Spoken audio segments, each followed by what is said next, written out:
Hi ನಮಸ್ತೆ ಎಲ್ರಿಗೂ welcome to our channel.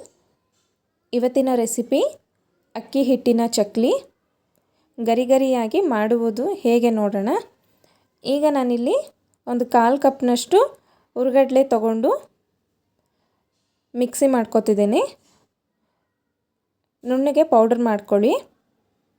ಈಗ 1.5 ಕಪ್ನಷ್ಟು ಅಕ್ಕಿ ಹಿಟ್ಟು ತಗೊಂಡಿದ್ದೀನಿ.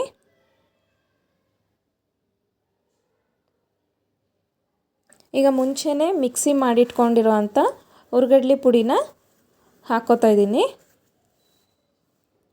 1.5 ಟೇಬಲ್ ಸ್ಪೂನಷ್ಟು ಕಡಲೆ ಹಿಟ್ಟು, ರುಚಿಗೆ ತಕ್ಕಷ್ಟು ಉಪ್ಪು, 1.5 ಟೇಬಲ್ ಸ್ಪೂನಷ್ಟು ಖಾರದ ಪುಡಿ,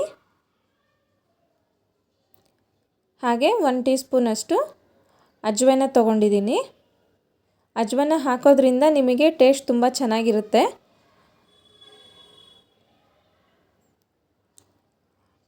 ಒಂದು ಟೇಬಲ್ ಸ್ಪೂನ್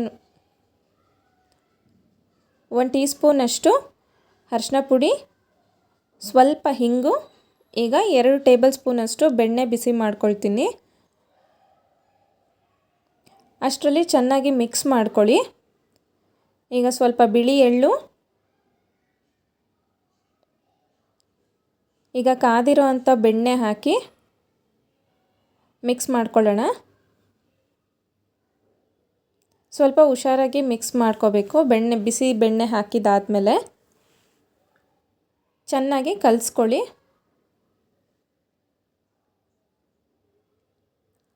ಈಗಲೇ ನೀರು ಹಾಕಬೇಡಿ.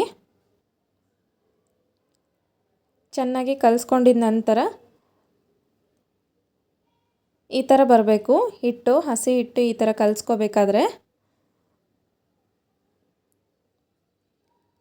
ನಾನಿಲ್ಲಿ ಬಿಸಿನೀರನ್ನ ಯೂಸ್ ಮಾಡ್ತಿದ್ದೀನಿ ಕಲಿಸ್ಕೊಳ್ಳೋದಕ್ಕೆ.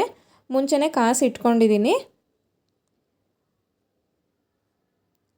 ಸ್ವಲ್ಪನೇ ಬಿಸಿನೀರು ಹಾಕಿ ಚೆನ್ನಾಗಿ ಕಲಿಸ್ಕೊಳ್ಳಿ. ಚಪಾತಿ ಹಿಟ್ಟು ಅಷ್ಟು ಹದ ಬಂದರೆ ಸಾಕು.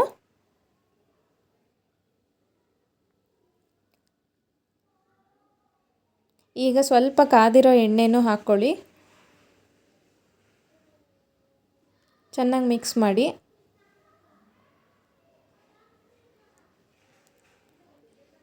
ನೀವು ಕೂಡ ಇದೇ ಅಳತೆಯಲ್ಲಿ ಮಾಡಿ ಗರಿಗರಿಯಾಗಿ ಚೆನ್ನಾಗಿ ಬರುತ್ತೆ. ಮುಂಚೆನೇ ಜಾಸ್ತಿ ನೀರು ಹಾಕಿ ಕಲಿಸ್ಕೋಬೇಡಿ. ಹಿಟ್ಟು ತೆಳ್ಳಗಾದ್ರೂ ಚಕ್ಲಿ ಚೆನ್ನಾಗಿ ಬರೋದಿಲ್ಲ. ಸೊ ಈಗ ಚಕ್ಲಿ ಒತ್ತೋದಕ್ಕೆ ತೊಗೊಂಡಿದ್ದೀನಿ. ಇದಕ್ಕೆ ಸ್ವಲ್ಪ ಆಯಿಲ್ ಅಪ್ಲೈ ಮಾಡಿ.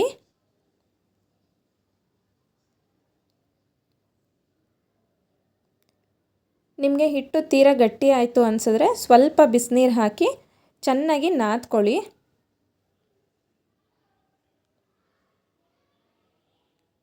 ಒಂದು 5 ನಿಮಿಷ ನೀವು ಚೆನ್ನಾಗಿ ನಾದ್ಕೋಬೇಕು.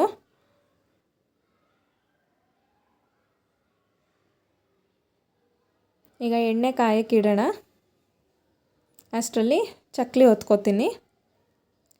ನೀವು ಹಿಟ್ಟು ಚೆನ್ನಾಗಿ ನಾದ್ಕೊಂಡು ಮಾಡಿದ್ರೆ ಕಟ್ ಆಗಲ್ಲ, ಚಕ್ಲಿ ನೀಟಾಗಿ ಬರುತ್ತೆ. ಈಗ ಎಣ್ಣೆ ಚೆನ್ನಾಗಿ ಕಾದಿದೆ. ಮೀಡಿಯಮ್ ಫ್ಲೇಮಲ್ಲೇ ಇಟ್ಕೊಂಡು ಚಕ್ಲಿನ ಡೀಪ್ ಫ್ರೈ ಮಾಡಿ.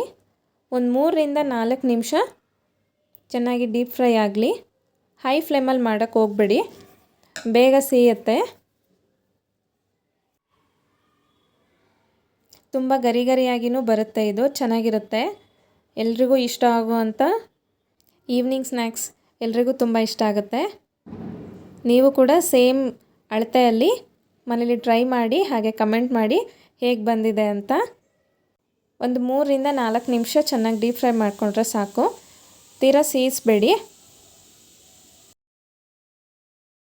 ನೋಡಿ ಎಷ್ಟು ಚೆನ್ನಾಗಿ ಬಂದಿದೆ.